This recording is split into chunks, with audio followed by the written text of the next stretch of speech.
An original podcast from podlatino.com.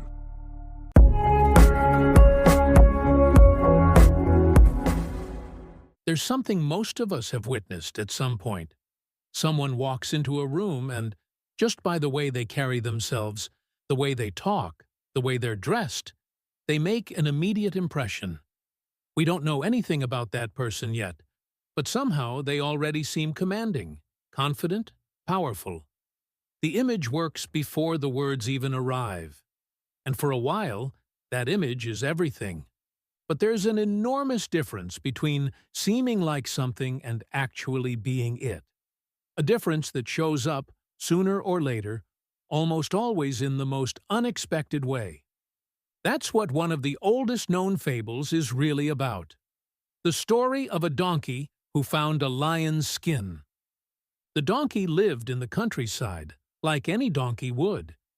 He was a hard-working, quiet animal, used to the routines of the day. He carried loads, walked dusty roads, and the other animals mostly ignored him or looked at him with little interest. He wasn't feared. He wasn't respected in any particular way. He was just the donkey.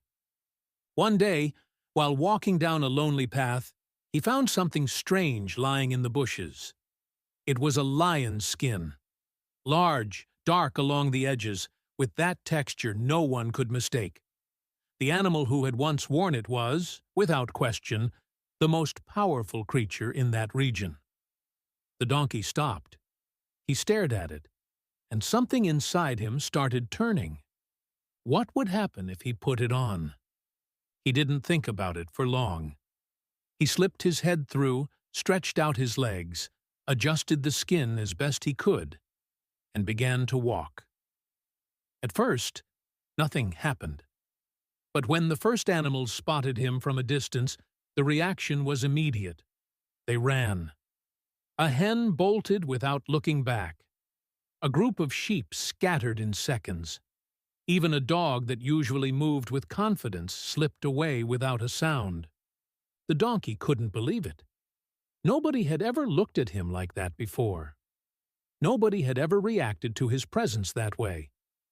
He kept walking, and every time he crossed paths with another animal, the result was the same: fear, flight, distance. The lion's skin was doing its job with surprising efficiency. That's when the donkey began to feel something close to pride. Or maybe it wasn't exactly pride, but relief. That feeling of finally being seen differently, of mattering, of taking up a different kind of space than the one he'd always been given. The skin made him different, and he liked it. He walked on like that for a good while. Animals who had known him his whole life avoided him without recognizing him. The disguise was perfect, and the donkey, emboldened by the effect he was having, let his guard down. That's when he made the one mistake he couldn't afford to make. He opened his mouth. It wasn't a roar. It was a bray. That unmistakable sound, nasal and a little drawn out, that could only come from a donkey. And the moment that sound hit the air, everything changed. The animals that had fled stopped in their tracks. The ones that had been hiding peered out.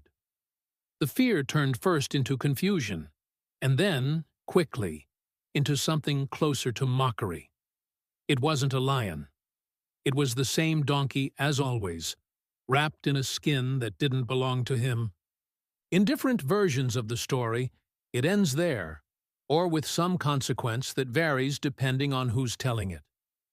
But the image that stays with you is that one, the bray that gave him away. There's fairly broad agreement on where this fable comes from. It's usually attributed to Aesop, the Greek storyteller associated with an enormous number of ancient fables. Tradition places Aesop somewhere around the 6th or 7th century before the Common Era, though what's actually known for certain about his life is limited, and what gets attributed to him is vast. His stories were passed down orally at first, then compiled and rewritten by various authors over the centuries. This particular fable, also known as the ass in the lion's skin, appears in several ancient collections and survived because its central image is simple and powerful. It doesn't need an elaborate explanation. It understands itself. As with many fables from that tradition, the story passed from hand to hand, culture to culture, and was adapted with different details along the way. In some versions, the animals that flee vary. In others, a character confronts the donkey directly. But in all of them, the core is the same. Appearances can work for a while, but nature always ends up speaking. What makes this donkey interesting, if you look closely, is that he's not a villain. There's no malice in what he does. He's not deceiving anyone to cause harm or take something that isn't his. He just wants to be seen differently. He wants the kind of respect that, up until that moment, he had never been given. And honestly, that's a pretty human thing to want. The desire to be taken seriously, to occupy a different place, to have the way people look at you change when you walk in. The problem isn't the desire, it's the method. Using something borrowed to build an image with no real foundation is, at its core, a bet placed against yourself.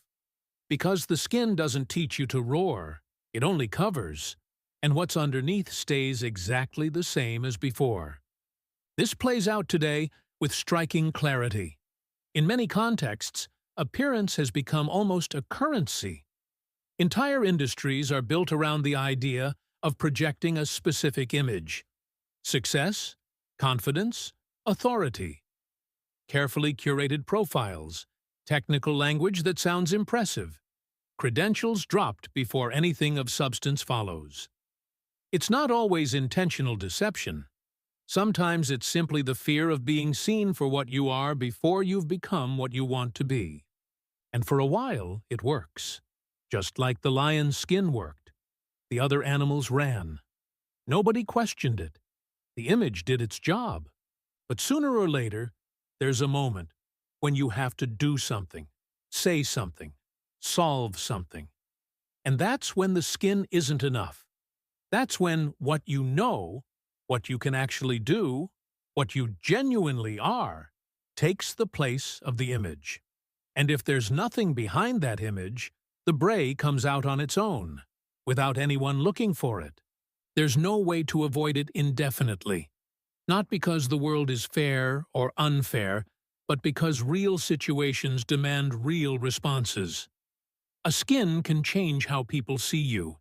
It cannot change what you are or what you're able to offer when something is actually at stake. The interesting thing is that this fable doesn't say appearances don't matter. They do, and quite a lot. The problem isn't taking care of your image. It's building that image on emptiness. The donkey would have had no problem if, along with the skin, he'd had something more to back it up. But he didn't. And that's what gave him away. The difference between an image that holds and one that eventually collapses usually comes down to exactly that. Whether there's something real behind it. And that's something the people around you tend to sense sooner than you'd expect.